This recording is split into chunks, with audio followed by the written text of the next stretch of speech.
Hello everyone, fire में आपका स्वागत है। इस वीडियो में हम जानने वाले हैं फुटप्रिंटिंग के बारे में। तो जब हम लोग फुटप्रिंटिंग करते हैं एथिकल हैकिंग में, तो उसी से शुरुआत करते हैं।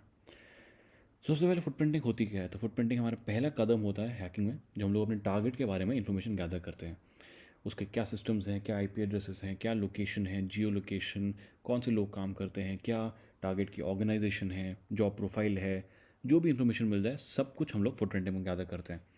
इस इन्फॉर्मेशन के बेसिस पे ही हम लोग अपना अटैक फॉर्मुलेट कर सकते हैं कि हम क्या अटैक करने वाले हैं, कौन से सिस्टम पर अटैक करने वाले हैं और कैसे करने वाले हैं। तो ये हमारा पहला कदम है। अब फुटप्रिंटिंग कितने प्रकार की होती है, आइए वो भी जानते हैं। तो जो फुटप्रिंटिंग है वो दो टाइप की होती है, एक होती है पैसिव, एक होती है एक्टिव। पैसिव में हम लोग जो है टारगेट को डायरेक्टली एंगेज करते ही नहीं हैं, ना हम उनके कोई नेटवर्क स्कैन करने वाले हैं, ना उनके फायरवॉल को पेनिट्रेट करने वाले हैं, ना उनके किसी बंदे से बात करने वाले हैं अगर उनकी कोई प्रोफाइल की बात कर रहे हैं। एक्टिव में इसे हम लोग करते हैं। एक्टिव में हम लोग जो उनके नेटवर्क स्कैन करेंगे, उनके बारे में जितनी इन्फॉर्मेशन वो एक्टिवली गैदर कर सकते हैं, यानी कि टारगेट को एंगेज करके। तो उसे हम लोग एक्टिव फुटप्रिंटिंग कहते हैं। अगर हम लोग पैसिव फुटप्रिंटिंग की बात करें तो पैसिव फुटप्रिंटिंग इन्वॉल्व करती है टारगेट की इन्फॉर्मेशन गैदर कर रहे हो बिना किसी इंटरेक्शन के, जब आपको जो है डिटेक्ट नहीं होना है। उनका जो भी इंट्रोडक्शन डिटेक्शन सिस्टम है, आपको उसमें कहीं भी फ्लैग नहीं होना, उनकी किसी लॉग फाइल में आपका कहीं नाम नहीं आना चाहिए। यहाँ हम क्या कर रहे हैं, हम लोग कोई सर्च इंजन यूज़ कर सकते हैं, हम कोई भी पब्लिक इन्फॉर्मेशन यूज़ कर सकते हैं जानने के लिए कि क्या क्या है टारगेट के बारे में, जो उसके क्या आईपी एड्रेसेस हैं, क्या डोमेन नेम्स हैं, क्या फायरवॉल है, क्या सिस्टम है। जितनी भी इन्फॉर्मेशन लोग गैदर कर सकते हैं पब्लिक सोर्सेज से, यानी कि हम लोग टारगेट को डायरेक्टली इंगेज करेंगे ही नहीं, हम लोग बाहर के सोर्सेज से इन्फॉर्मेशन गैदर करेंगे अपने टारगेट के बारे में। इसको हम लोग कहते हैं पैसिव फुटप्रिंटिंग। अब पैसिव फुटप्रिंट हम लोग क्या क्या चीज़ें गैदर कर सकते हैं, तो हम लोग सर्च इंजन का इस्तेमाल कर सकते हैं उसके बारे में इन्फॉर्मेशन जानने के लिए, क्या पेजेस हैं उसके, क्या आईपी एड्रेसेस हैं। हम लोग उसके सब डोमेन्स और डोमेन्स के बारे में बात कर सकते हैं। अलग अलग सर्विसेज हम लोग सारे इस वीडियो में देखने वाले हैं, क्या क्या हम लोग क्या कर सकते हैं। लोकेशन इन्फॉर्मेशन गैदर कर सकते हैं कोई जियो लोकेशन टूल यूज़ करके। पीपल सर्च इंजन, यानी कि कोई अगर आपका जैसे फेसबुक है, इंस्टाग्राम है, सोशल मीडिया साइट्स हैं, उनका इस्तेमाल करके उन लोगों के बारे में इस्तेमाल कर सकते हैं, इन्फॉर्मेशन गैदर कर सकते हैं। गैदर कर सकते हैं डीप और डार्क वेब फुटप्रिंटिंग, यानी कि हम लोग जो है डार्क वेब यूज़ करके भी इन्फॉर्मेशन गैदर कर सकते हैं। अब डार्क वेब पे क्या है, काफ़ी ऐसी इन्फॉर्मेशन भी मिल जाती है जो कि हम लोग को नॉर्मल वेबसाइट पे नहीं मिलती, because of maybe laws या कानून की वजह से। इन्फॉर्मेशन हम लोग गैदर कर सकते हैं टारगेट ऑर्गेनाइजेशन की उनकी जॉब साइट्स के थ्रू, जैसे लिंक्डइन है, नौकरी.com है, ऐसे जितनी भी वेबसाइट्स हैं आप वहाँ पे जाके उनके जॉब स्ट्रक्चर, यानी कि कौन कितनी पे स्केल पे होता है, कैसे जॉब प्रोफाइल्स हैं, क्या काम होते हैं, व्हाट क्या पावर्स रहती है लोगों के पास, वो सब इन्फॉर्मेशन भी हम लोग गैदर कर सकते हैं। फिर हम लोग उनके ऑपरेटिंग सिस्टम कौन से यूज़ हो रहे हैं या कौन से सर्वर हैं, क्या कंपेटेटिव इंटेलिजेंस हम लोग ले सकते हैं, वो सब भी गैदर कर सकते हैं। हम लोग उनके कोई ब्लॉग्स पढ़ के, फोरम्स पढ़ के, न्यूज़ में साइट पढ़ के, या सोशल इंजीनियरिंग करके, उनके इंटरनेट आर्काइव्स पर इन्फॉर्मेशन देख के, उनकी बिजनेस प्रोफाइल देख के बहुत सारी इन्फॉर्मेशन गैदर कर सकते हैं। स्टार्ट करते हैं फुटप्रिंटिंग थ्रू सर्च इंजन, जैसे कि हमारा गूगल है, तो वो लोग क्या करते हैं, वो वेब पेजेस को क्रॉल करते हैं, वेब क्रॉलर्स इस्तेमाल करते हैं, और वो अलग अलग वेब पेजेस पर जाके उनके जितने भी डोमेन्स होंगे सबको क्रॉल करने की कोशिश करेंगे और सारे वेब पेजेस को केच करके रखेंगे। और इन केचेस में वो लोग technology platforms, employee details, log in pages, internet portals और कॉन्टैक्ट इन्फॉर्मेशन जैसी अच्छी इन्फॉर्मेशन भी कई बार निकाल लेते हैं। और हमारा जो काम है सर्च इंजन के थ्रू निकालने का, हमारा यही है कि हम ये एक जूसी इन्फॉर्मेशन जो है वो हम लोग गैदर कर सकें किसी तरीके से। तो उसके लिए हम लोग क्या करते हैं, हम लोग कुछ एक टर्म है जो हम लोग कहते हैं डॉर्किंग। तो थोड़ा सा हम लोग डॉर्किंग के बारे में बात करते हैं। तो डॉर्किंग अगर हम बात करें तो गूगल डॉर्क भी होता है, शोडान डॉर्क भी होता है। गूगल हम दोनों को पता है कि गूगल क्या होता है। शोडान क्या है? शोडान एक internet of things search engine है। यहाँ पे आपको जो है वेब कैम्स मिल जाते हैं, आपके जितने भी डिवाइसेज, जैसे आपके स्मार्ट स्पीकर्स हो गए, फायरवॉल्स हो गए, राउटर्स हो गए, सीसीटीवी कैमरास हो गए, इवन न्यूक्लियर रिएक्टर्स जो आजकल जो है नेटवर्क पे होता है, सब कुछ हम लोग को शोडान पे मिल जाता है जो भी इंटरनेट से कनेक्टेड है। तो दोनों के कुछ डॉर्क्स, डॉर्क का मतलब होता है बेवकूफ़, तो हम लोग यहाँ पे इन सर्जन्स को बेवकूफ़ बना के इनको आउटस्मार्ट, यानी कि हम लोग थोड़ी चतुराई दिखा रहे हैं, कुछ ऐसे कीवर्ड्स यूज़ कर रहे हैं जिसकी वजह से हम लोग को एक जूसी इन्फॉर्मेशन मिल सके इनके सर्च इंजन से। तो अब वो कैसे करते हैं, क्या क्या डॉग कर सकते हैं, इसको हम लोग थोड़ा प्रैक्टिकल से देखने की कोशिश करेंगे। तो प्रैक्टिकली पहले हम क्या करते हैं, हम अपने गूगल खोल लेते हैं, और गूगल पे अगर हम लोग कोई चीज़ सर्च करेंगे, जैसे कि अगर मैं यहाँ पे सर्च करूँ एथिकल हैकिंग, तो हम लोग को डिफरेंट टाइप के रिजल्ट्स मिलेंगे, अलग अलग वेबसाइट से मिलेंगे। जो हो सकता है कि हम लोग को शो हो सकता है इन्फॉर्मेशन अच्छी लगे, कुछ हो सकता है कि इन्फॉर्मेशन यूजलेस लगे। तो अगर हम लोग उसमें डॉर्किंग करना चाहें तो सबसे पहले हम लोग शुरू करते हैं फाइल टाइप वाले डॉक से। तो फाइल टाइप और इसके साथ हम लोगों ने पीपीटी स्पेसिफाई कर दिया है। अब आप देख सकते हो हर एक रिजल्ट के आगे एक पीपीटी वाला फ्लैग लगा हुआ है, क्योंकि ये सारे के सारे रिजल्ट्स पीपीटीज़ हैं, राइट। मैं लास्ट में जो ऐड देखिए, ऐड की बात नहीं करूँगा, पर बाकी जितने भी रिजल्ट हैं सारे पीपीटीज़ हैं। तो हमने एक डॉर्क किया है, हमने एक सब्जेक्ट सर्च किया एथिकल हैकिंग, और जो भी रिजल्ट हम लोग को पीपीटी फॉर्म में मिल रहा है। मॉडिफाई करके अगर उसको PDF कर देंगे तो आप देख सकते हो कि हम लोग को सारे के सारे रिजल्ट्स PDFs में दिख रहे हैं। तो ये हम लोगों ने अगेन एक डॉर्क कर दिया है। अब हम लोग इस पूरे डॉर्क को चेंज करते हैं, अब इसमें कुछ और चीज़ें ऐड करते हैं। अब जैसे मैं एथिकल हैकिंग हटा के खाली हैकिंग करूँ, और मैं यूज़ करने वाला हूँ इन टाइटल, सॉरी इन URL। पहले हम लोग इन URL करके देखते हैं। तो इन URL यानी कि जो भी हम लोग कीवर्ड स्पेसिफाई करने वाले हैं, जैसे मैं अभी इसमें लिख लूँगा EC काउंसिल, तो वो URL के अंदर EC काउंसिल का होना अनिवार्य है। यानी कि अगर आप देख सकते हो जितने भी वेबसाइट्स हम लोग को दिख रहे हैं सर्च रिजल्ट्स में, सारी EC काउंसिल से हैं और सब जो है हैकिंग के बारे में है, राइट। तो अगर हम लोग यहाँ पे कुछ और चीज़ भी ऐड करना चाहिए, यानी कि हम लोग दो तीन डॉक्स को मिक्स भी कर सकते हैं। तो अगर मैं फाइल टाइप भी ऐड कर दूँ और लेट्स से हम लोग इसमें PDF ऐड कर देते हैं, तो हम लोग को EC काउंसिल वेबसाइट से जितनी भी PDFs हम लोग को दिखेंगी वो सारे रिजल्ट्स हम लोग को गूगल दिखा रहा है। तो इसको जो है मेटा डेटा एक्सट्रैक्शन भी आप मान सकते हो एक टाइप से। और इसमें हम लोग को जितने रिजल्ट्स मिल रहे हैं EC काउंसिल की तरफ से हैं और सारे PDFs हैं। अब थोड़ा सा और चेंज करते हैं, खाली EC काउंसिल और हैकिंग जैसे जनरल चीज़ें नहीं करेंगे, हम लोग थोड़ा स्पेसिफिक हो जाते हैं। इन टाइटल यानी कि जो भी टाइटल होता है सर्च रिजल्ट का टाइटल, URL की बात नहीं कर रहा हूँ, टाइटल की बात कर रहा हूँ। उसमें अगर हम लोग देखेंगे कि हम लोग को इन टाइटल चाहिए इंडेक्स ऑफ आधार, एक एग्जांपल लिए तो हम लोग को यहाँ पे इंडेक्स पेजेस दिख रहे हैं। पहली बात तो इंडेक्स पेजेस हम लोग को नॉर्मली दिखने नहीं चाहिए, क्योंकि ये तो वेबसाइट्स के बैक एंड में होते हैं जहाँ पे आपकी डेटा चीज़ें स्टोर होती हैं, चाहे वो PDFs हो, इमेजेस हो। तो हमने एक वेबसाइट इसमें से खोल ली है एग्जांपल के लिए, और इसमें से कोई एक GPG खोल लेते हैं।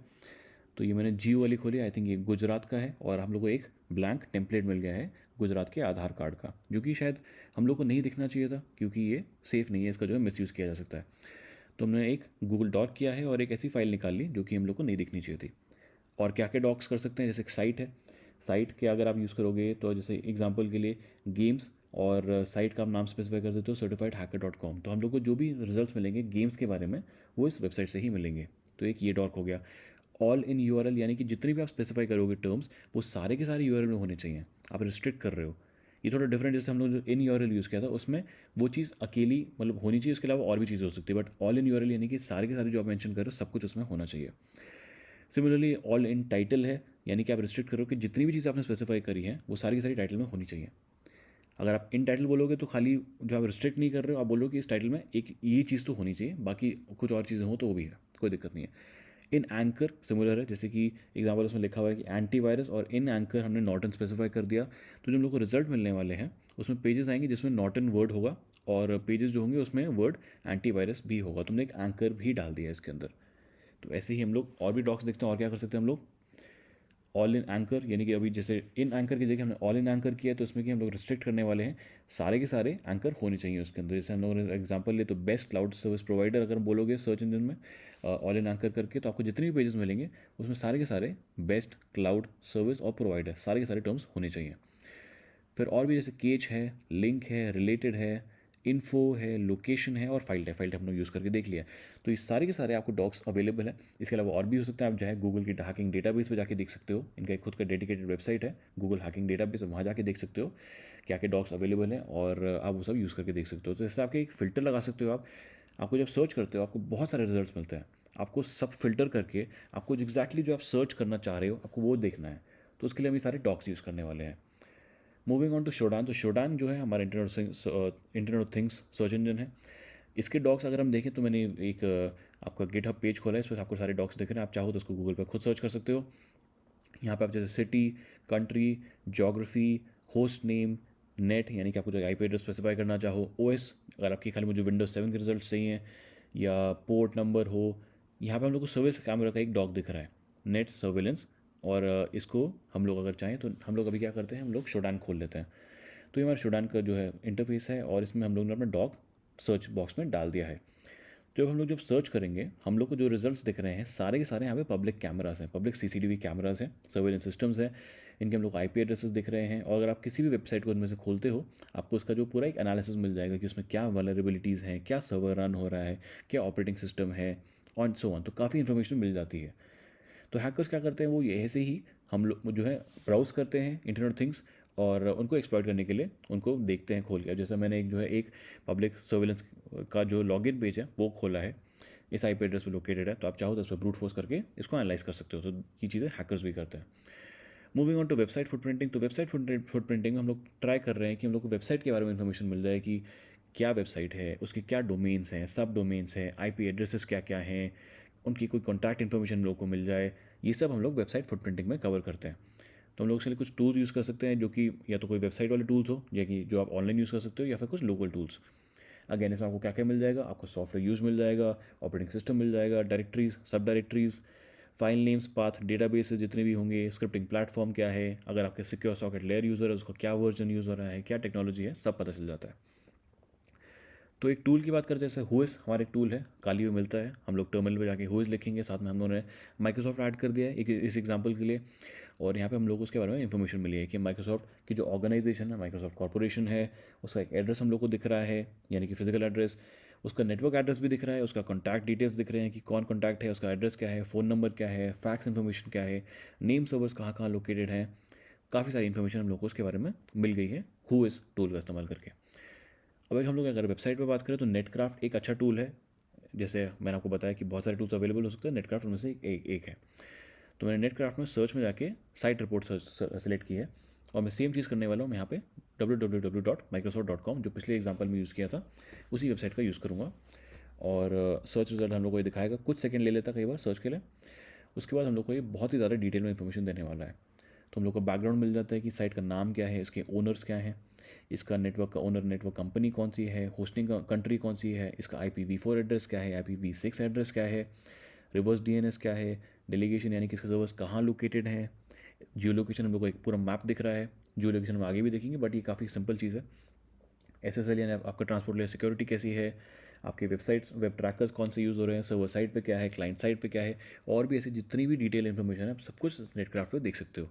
तो हमारी एक वन स्टॉप सोल्यूशन हो जाता है वेबसाइट फुटप्रिंटिंग के लिए नेटक्राफ्ट। तो इसके अलावा और भी टूल्स हैं। अब जैसे DNS फुटप्रिंटिंग की बात करें तो DNS क्या होता है, हमारा डोमेन नेम सिस्टम है। तो एक सर्वर हमारा एक डेडिकेटेड होता है किसी भी नेटवर्क के अंदर, जो कि डिसाइड करता है कि आपका डोमेन नेम जो आपको, आप जैसे हम लोग facebook.com लिखते हैं तो उसको रिजॉल्व करने के लिए कि वो कौन से IP एड्रेस पे है, उसके लिए डोमेन नेम सिस्टम यूज़ किया जाता है। तो एक किसी भी वेबसाइट का आपके टारगेट का DNS फुटप्रिंटिंग हम लोग कर सकते हैं, जानने के लिए कि वो उसका सर्वर कहाँ पे है, ताकि उसको अगर आप एक्सप्लॉइट करना चाहो एक्सप्लॉइट कर सको। काली में हमारा NS लुकअप एक टूल है जो कि ये सेम काम कर देता है। तो हम लोग क्या करेंगे, यहाँ पे NS लुकअप लिखा और हम लोग को एक प्रॉम्प्ट मिल गया जिसमें कि हम लोग अपना IP एड्रेस डोमेन नेम डाल सकते हैं। तो हम लोग को जो रिजल्ट दिख रहा है इसमें डोमेन नेम हमने डाला था fireshark.in, और हम लोग को इसके नेम सर्वर्स यानी कि DNS एड्रेसेस सर्वर्स दिख रहे हैं कि कौन कौन से सर्वर्स पे हमारे नेम सर्वर्स रन होते हैं। तो ये एक अच्छा टूल हो गया, आपको इन्फॉर्मेशन मिल गई कौन कौन सा एड्रेस है। अगर आप उसको चाहो तो जो है कुछ आपको उसमें कोई हैक रन करना चाहो, कोई अटैक रन करना चाहो, वो सब कर सकते हो। Moving on to email footprinting, तो जैसे हम लोग को कई बार ईमेल्स आते हैं, हो सकता है कुछ अननोन सोर्सेस से हो या कुछ नोन सोर्सेस से हो, क्योंकि नोन सोर्सेस भी हम लोग को वेरीफाई कर लेनी चाहिए कि वो एक्चुअली नोन सोर्स है या नहीं है, क्योंकि कई बार लोग फिशिंग अटेम्प्ट्स भी करते हैं या कोई स्पैम ईमेल्स भेजते हैं। तो उसके लिए हम लोग जो ईमेल का हेडर होता है उसे एनालाइज कर सकते हैं। हेडर में हम लोग को एग्जैक्टली सारी इन्फॉर्मेशन मिल जाती है कि वो वेबसाइट जो हम लोग जो ईमेल मिला है वो कहाँ से आया है, कब रिसीव हुआ, कौन से सर्वर से रिसीव हुआ, और जिस सर्वर से हम लोग को रिसीव हुआ है उस सर्वर पे कहाँ से आया, उस सर्वर पे कहाँ से आया, एंड सो ऑन। तो हम लोग को एक पूरी चेन मिल जाएगी उस हेडर के अंदर। और अगर देखना चाहे तो मैंने एक एग्जांपल की तरफ ईमेल खोला है, ये एक प्रमोशनल ईमेल है जोहो की तरफ से, जोहो मीटिंग के बारे में। यहाँ पे एक शो ओरिजिनल का ऑप्शन दिख रहा है। तो जब हम लोग शो ओरिजिनल पे क्लिक करते हैं, अभी हमारे पास गूगल में भी सेम चीज़ें होती हैं ऐसी, या याहू पे भी होती हैं। शो ओरिजिनल में हम लोग को पूरा हेडर दिख जाता है। अब आपको जो ऊपर दिख रहा है मैसेज ID है, डेट है, फ्रॉम टू, सब्जेक्ट, ऑथेंटिकेशन जो रिजल्ट्स हैं इसके, यानी कि ऑथेंटिकेटेड है या नहीं, कब रिसीव हुआ, और रिटर्न का जो पाथ है, सारी चीज़ हम लोग को मिल रही है। और जो नीचे है ये एक्चुअली हमारी काफ़ी इन्फॉर्मेशन यहाँ पे मिल जाती है, जो एक्चुअल हमारा जो इतना अच्छा दिख नहीं रहा है क्योंकि सारा टेक्स्ट है और छोटा छोटा दिख रहा है, बट असली इन्फॉर्मेशन सारी इसी के अंदर है। किसने रिसीव किया, यानी कि मैंने रिसीव किया है, कहाँ से रिसीव किया, उसका IP एड्रेस लिखा हुआ है, कब रिसीव किया मेरे सर्वर ने, यानी कि जो मेरा वेब सर्वर है उसने कब रिसीव किया, और जो पूरी चेन होगी इसके अंदर है। तो आप इसको पूरा एनालाइज कर सकते हो, मैनुअली स्कैन कर सकते हो इसको कि क्या इन्फॉर्मेशन आपको चाहिए अपने ईमेल के बारे में। और अगर आपको इसको ईमेल आया है, क्योंकि कई बार लोग ईमेल स्पूफिंग भी कर देते हैं कि आपको लगेगा कि एक जेन्युइन ईमेल है, बट वो हो सकता है किसी ने स्पैम भेजा हो या किसी बोगस मेल आया हो आपके पास। तो उसको वेरीफाई कर सकते हो आप मैनुअली ऐसे, उसका हेडर एनालाइज करके कि कहाँ से मेल आ रहा है। तो अगर आप देखोगे आपके पास शायद हो सकता है इनबॉक्स में अलग दिखा रहा हो उसका ईमेल एड्रेस, पर आप जब उसको यहाँ पे हेडर एनालाइज करोगे, यहाँ पे उसको आपको एक्चुअल सर्वर दिख जाए कि कौन से सर्वर से ये ओरिजिनेट हुआ था। तो उसको वेरीफाई कर पाओगे कि अच्छा ये वाला वेबसाइट या ये वाला वेब सर्वर तो इस बंदे का है ही नहीं, या इस कंपनी का है ही नहीं। मान लो आपको किसी कंपनी का आया तो सेम चीज़ हम लोग किसी टूल जैसे कि हमारा ईमेल ट्रैकर प्रो है, इसमें भी कर सकते हैं। तो इसमें हम लोग को सेम इन्फॉर्मेशन मिल जाएगी एक ग्राफिकल यूज़र इंटरफेस में, जिसमें कि आपको उसकी लोकेशन भी दिख जाएगी, आईपी एड्रेसेस की, कहाँ कहाँ से वो सर्वर्स यूज़ बाउंस हुआ है, कौन से सर्वर से आया है, फॉरवर्डिंग क्या हुई है, किस टाइम पे हुई है, कौन सी कंट्री से हुई है, सारी की सारी इन्फॉर्मेशन हम लोग को ऐसे टूल में मिल जाती है। ये ग्राफिकल यूज़र इंटरफेस है तो काफ़ी अच्छे से दिखता है। बात कर रहे थे जब हम लोग इस रूट की, जो ये लोग जो है इधर से उधर हॉप करते हैं, तो ट्रेस रूट हम लोग का एक बहुत अच्छा टूल है, जिसमें कि हम लोग देख सकते हैं कि हमारा एग्जैक्टली अगर हम किसी वेबसाइट पर जाना चाह रहे हैं या किसी सर्वर को एक्सेस कर रहे हैं, तो रास्ते में कितने स्टेप्स हैं, कितने हॉप्स हैं, कितने सर्वर्स हैं बीच में, है ना। तो ट्रेस रूट का इस्तेमाल करके हम लोग को पता चल जाता है कि कौन से सर्वर से हमारा जो है बाउंस होके जा रहा है हमारा रिक्वेस्ट, और कितने लेटेंसी है हर एक सर्वर पे, यानी कि कितना टाइम लगा रहा है हर एक सर्वर पे, हम वो भी देख सकते हैं, और इंडिविजुअल सर्वर्स को बेसिकली आइडेंटिफाई कर सकते हैं। तो अगर हम लिखेंगे तो ट्रेस रूट, और आगे वेबसाइट का नाम डाल देंगे जिसमें हम लोग ट्राई करना चाह रहे हैं, और हमारा जो है ट्रेसिंग शुरू हो जाएगी। तो हम देख सकते हैं कि डिफ़ॉल्ट गेटवे, यानी कि हमारा जहाँ से ओरिजिनेट हो रहा है सबसे पहला स्टेप, वहाँ से लेके अलग अलग आईपी एड्रेस, हर एक आईपी एड्रेस पे कितना मिली सेकेंड में लेटेंसी है, कितना टाइम लगा उसको पूरा ट्रिप मारने में, और इसने हम लोग को दिखा दिया है कि अल्टीमेटली हमारे लास्ट जो टारगेट आईपी एड्रेस था वहाँ तक ये पहुँच गया है गूगल के, राइट। और हम लोग जो आईपी एड्रेस को नोट कर लेते हैं कि उसको आगे हम लोग यूज़ करने वाले हैं। तो अगर हम लोग को कोई लोकेशन देखनी होती है, बहुत सारे टूल्स हैं, मैंने एक एग्जांपल के लिए iplocation.com एक टूल खोला है, इंटरनेट पे बहुत सारे मिल जाते हैं। यहाँ पे आप जो है आईपी एड्रेस को डालो और सर्च पे क्लिक करो, फाइंड पे क्लिक करो, आपको उसका लोकेशन दिख जाएगा कि कहाँ पे है, उसकी कंपनी कौन सी, ऑर्गेनाइजेशन क्या है, उसकी लैटीट्यूड लॉन्गिट्यूड क्या है, जियो लोकेशन बेसिकली हम लोग को दिख जाती है काफ़ी आसानी से। बात करते हैं मेटा डेटा एक्सट्रैक्शन की, तो थोड़ा हमने गूगल डॉकिंग से किया था। इसके अलावा अगर हम लोग को किसी भी वेबसाइट से कोई पीडीएफ्स या कोई डॉक्यूमेंट्स निकालने हैं, जो भी मेटा डेटा निकालना है, उसको हम लोग मेटा डेटा एक्सट्रैक्शन कहते हैं। इसके लिए हम लोग कुछ कीवर्ड स्पेसिफाई कर सकते हैं कि किस टाइप के हम लोगों को चाहिए, और कुछ टूल्स यूज़ कर सकते हैं, जैसे कि हमारा मेटा गूफिल है, एक्सेफ टूल है, वेब डेटा एक्सट्रैक्टर है। हम लोग मेटा गूफिल देखने वाले हैं इस वीडियो में।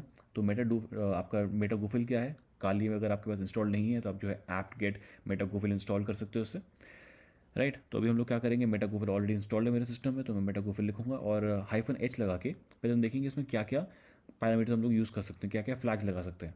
हेल्प, ये हमारा -h यानी कि हेल्प के लिए है। तो यहाँ पे -d लगा के हम लोग डोमेन नेम स्पेसिफाई कर सकते हैं कि कौन से डोमेन से हम लोग चाहते हैं फाइल आए। -l लगा के हम लोग सर्च रिजल्ट्स को लिमिट कर सकते हैं। -n लगा के हम लोग को कितनी फाइल्स डाउनलोड करनी है वो कर सकते हैं। -o लगा के हम लोग आउटपुट स्पेसिफाई कर सकते हैं। तो एक ट्राई करके देखते हैं। -d लगाया मैंने और डोमेन नेम स्पेसिफाई कर देते हैं, जैसे पहले एग्जांपल लिया था माइक्रोसॉफ्ट का, तो वही सेम चलने देंगे हम लोग। फिर इसमें हम लोग जो है हम लोग लगा देते हैं सबसे पहले -t यानी कि टाइप, तो हमारा PDF हमारा टाइप है, फाइल टाइप जो हम लोग डाउनलोड करना चाह रहे हैं। साथ ही हम लोग जो है -n लगाएंगे हम लोग की खाली कितनी फाइल्स डाउनलोड करना चाहते हैं, तो मैं यहाँ पे स्पेसिफाई कर देता हूँ कि खाली 3 फाइल्स डाउनलोड की जाएँ, 3 PDFs। -o लगाऊंगा आउटपुट के लिए, तो मैं यहाँ पे एक फ़ोल्डर बना देता हूँ माइक्रोसॉफ्ट PDFs के लिए, कि इस फोल्डर में हमारे सारी चीज़ें डाउनलोड हो जाए। अब इसने मुझे बताया कि एडिंग -w फॉर यू, यानी कि इसने अपने आप ही w ऐड कर दिया है। अगर w आप खुद से ऐड करते हो तो बहुत अच्छी बात है, डाउनलोड के लिए है। अगर आप w ऐड नहीं करते हो, तो अगर जैसे मैंने आउटपुट स्पेसिफाई नहीं किया होता, तो वो खाली व्यू यानी कि मुझे खाली दिखाने के लिए करता, डाउनलोड नहीं करता उन फाइल्स को। तो क्योंकि मैंने आउटपुट स्पेसिफाई कर दिया था, इसने w भी ऐड कर दिया कि ये डाउनलोड करने वाला है। तो downloaded files will be saved here, जो मैंने फोल्डर बनाया था, और उसने फोल्डर बना के उसमें डाउनलोड करना शुरू कर दिया है। अभी 100 PDF सर्च कर रहा है, क्योंकि मैंने -l नहीं लगाया। -l लगाता तो ये लिमिट कर देता कि कितने फाइल्स की सर्च करेगा। तो अभी ये हंड्रेड्स ऑफ PDF सर्च करी, जिसमें से खाली इसने जो पहले 3 थे इसने वो डाउनलोड करना शुरू कर दिया। तो -l से हम लोग उसको लिमिट कर सकते थे। अब इसने जो है 3 फाइल्स आई थिंक अब डाउनलोड कर ली हैं, और हम चाहें तो उसको वेरीफाई कर सकते हैं। तो पहले तो हम लोग को दिख रहा है कि इसने टोटल डाउनलोड्स कितना किया है, कितने बाइट्स का है, उसका डेटा दिख रहा है, ये 9.96 MB के करीब है। ls कमांड यूज़ करके मेरे को दिख रहा है कि एक फोल्डर क्रिएटेड है माइक्रोसॉफ्ट PDF, तो मैं उसी में चेंज डायरेक्टरी कर लूँगा CD कमांड से। और यहाँ पे ls कमांड करके मुझे दिख रहा है कि 3 PDF जो थे माइक्रोसॉफ्ट से वो डाउनलोड हो गए हैं। तो ऐसे हम लोग मेटा डेटा एक्सट्रैक्ट कर सकते हैं। अगर आप चाहते हो तो बहुत सारे PDF जितनी भी आपको वेबसाइट पर मिलते हैं सारे क्रॉल करके एक्सट्रैक्ट कर लेता। तो ये हमारा मेटा गूगल था। तो आज के वीडियो के लिए इतना ही, मैं आपको मिलूंगा अगले वीडियो में।